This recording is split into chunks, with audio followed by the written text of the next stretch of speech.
ഇവിടെ നമ്മളൊരു ബെഡ് എടുത്തുകൊണ്ടിരിക്കും.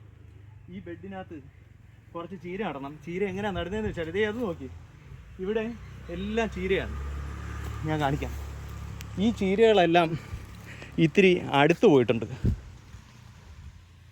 ഇത് നമ്മൾ വിത്ത് പാവിയപ്പോൾ ഇത്തിരി അടുത്ത് പോയതാണ്. അപ്പോൾ ഇതിൽ വലിയ ചീരകൾ ഇപ്പോൾ നമ്മൾ അടുത്ത ദിവസങ്ങളിലൊക്കെ പിഴുകും. അപ്പോൾ ഇതിൻ്റെ ഇടയിൽ നിൽക്കുന്ന കുഞ്ഞു കുഞ്ഞു ചീരകളെല്ലാം പറിച്ച് അങ്ങോട്ടും മാറ്റി നടണം. മാറ്റി നട്ട് കുറച്ച് ജൈവവളമൊക്കെ ചെയ്ത് നമുക്കതിനെ ഇങ്ങ് റെഡിയാക്കി എടുക്കാം. അപ്പോൾ ഇതുപോലെ നമ്മുടെ പെരയിടത്തിൽ ഓരോ ബെഡുകളാണ് നമ്മൾ ചെയ്യുക. ഇതിൽ ചീര മാത്രമല്ല, ഒപ്പം ഒരു 7 കമ്പ് ചീനി കൂടി ഇതിലങ്ങ് നടും. അങ്ങനെയാണ് നമ്മുടെ കൃഷി രീതി. Okay, bye, thanks. ഇത് നമ്മുടെ വെള്ളരിയാണ്. അതിൽ 5 വെള്ളരിക്ക നമുക്ക് കിട്ടി. ഇനിയും വെള്ളരിക്ക പിടിക്കുന്നുണ്ട്. ഓക്കെ.